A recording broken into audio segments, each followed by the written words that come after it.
Hello friends, Koolio here and welcome back to the channel. Today guys, we're going to be taking a look at Sword Art Online ALICIZATION or ALICIZATION Rising Still. I'm pretty sure one of those has to be right. If whatever it is, let me know down below in the comments. Now this is a brand new hero collector that was just released by Bandai Namco. Take that how you will, in a sort of global soft launch today, November 19th. Now there are certain territories that currently don't have it available, but it's kind of slowly rolling out throughout the day. Now I have downloaded the game through tap.io, so if you guys are interested in checking the game out right now, I will have a link down below. You can pick through a variety of different servers. American, South American, European, and Southeast Asia are the current servers that are available. With the Japanese release coming very soon. Now with this video, I'm actually kind of trying a different approach to my video styles.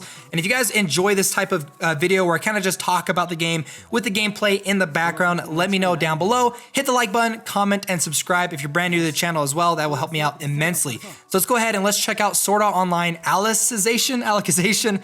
One of those two has to be right. Rising Still.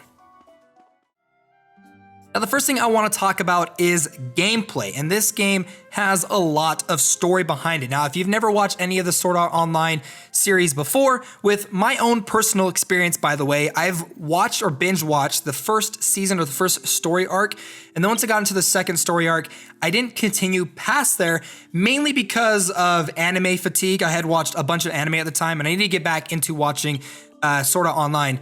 Now this story or this game takes place in the third season or the third story arc in the ALICIZATION storyline.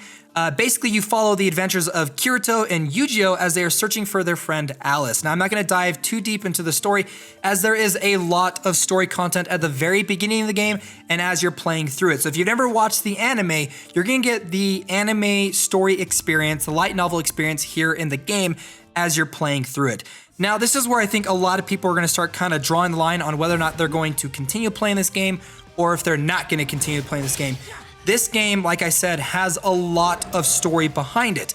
Now you can go through if you want to and you can skip the story, or you can go and just read the dialogue yourself by bringing up the text and just not worrying about all the voiceovers and the character animations and just kind of skip your way through the story if you want to.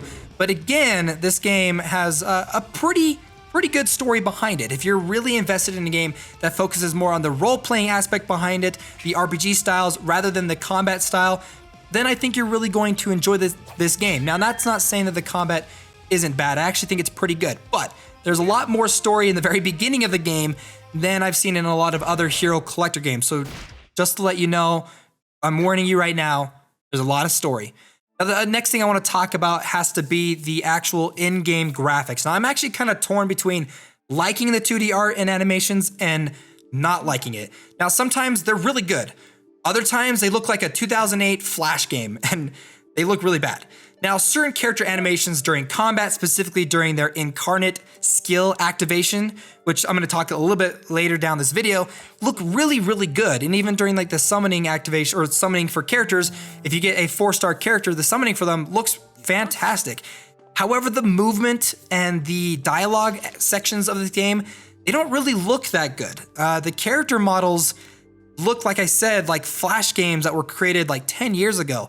Like the arms and legs don't really move that well with the character. They kind of look disjointed as they're moving around in the overworld. Now the movement in this game actually reminds me a lot of another game called Another Eden, where you actually drag on the screen to move your characters from left to right, up and down, as they're moving through a linear, sometimes diverging path system, where you encounter random enemies, which I do like the fact that you do encounter random enemies in this game, and they're not just kind of hiding out in the overworld. And you can also come across hidden objects, treasure chests, hidden areas. But eventually, each of these different sections that you're going to be playing through, you're going to encounter a boss fight at the very end of it. Now, the game suggests that you actually fight smaller random enemies to prepare yourself before taking on the boss of each level. So, if you like the movement system, if you like the story-based driven experience that this game is going to have, I think you're really going to enjoy it. It's a slower paced game. Now let's actually talk about what a lot of you other people are going to be really interested in, and that's the combat system. Now I actually like the combat system in this game. It has sort of like a push and pull effect where you need to keep an eye on your team's positions in combat order, your incarnate skill charge percentage, as well as your enemy's position and when they're preparing to activate their incarnate skills as well. Now, each of the different heroes have different elemental types. They also have a variety of different abilities they can use, from assault abilities, charge, break abilities, and healing abilities. Now, all of the abilities will help you build towards your incarnate skill, which is an ultimate ability that your character can activate. The charge abilities, though, help you increase the energy towards your incarnate skill rather than the rest of them. And then break abilities actually help you decrease the amount of incarnate charge that your enemies have. Now, one of the other interesting aspects to this is if your incarnate ability is ready to go, if it's at 100%, you kind of want to pay attention to the position of your characters. Now, not only do you want to position your characters where they can activate what's known as link skills, where they can activate the same skill over and over again, adding to additional damage and effects from it, but eventually you're going to want to have all of your teammates kind of lined up in a row when you're getting ready to activate your incarnate ability.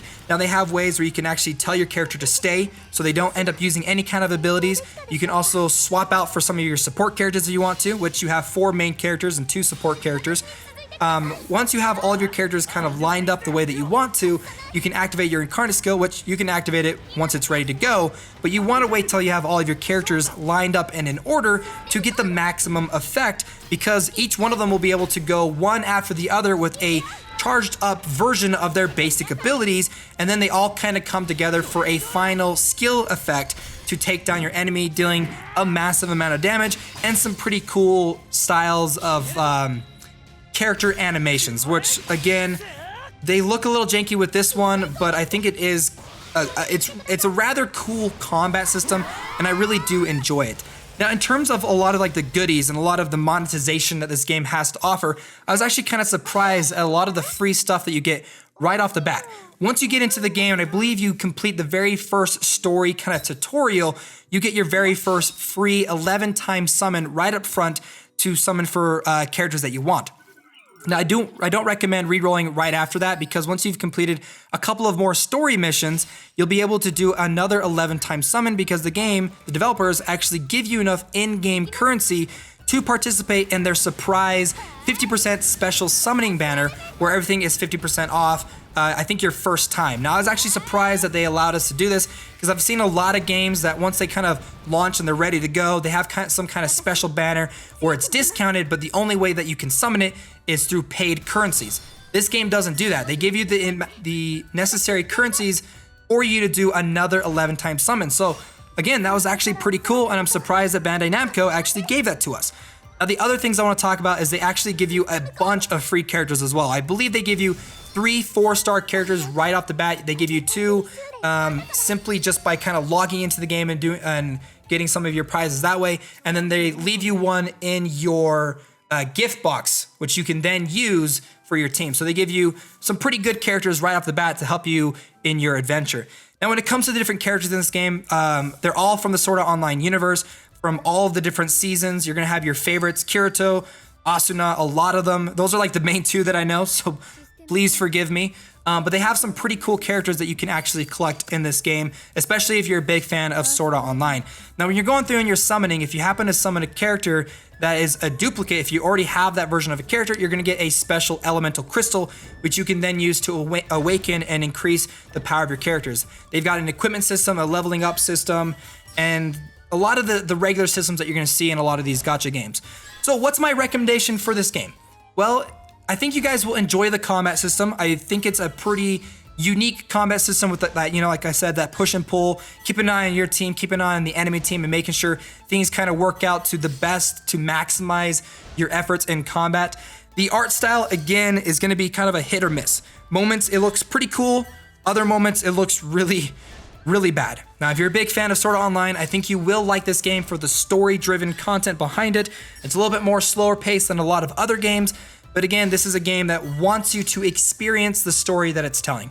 Well, guys, I hope you enjoyed this video. If you did, make sure to leave a comment down below. If you guys enjoyed this new kind of video style, if you guys want to see more videos like this in the future, let me know as well. If you enjoyed the video, hit the like button, subscribe if you haven't already to the channel. I'll be covering a bunch of mobile games towards the future.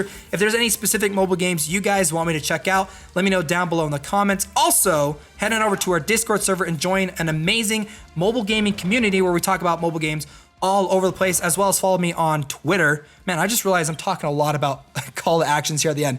You can follow me on Twitter if you want to. I try to post daily about new mobile gaming stuff over there. So if you guys want to be caught up with a lot of these things, that's a great way to do it. Guys, thanks for watching this video. My name's Koolio, and I'll see you next time.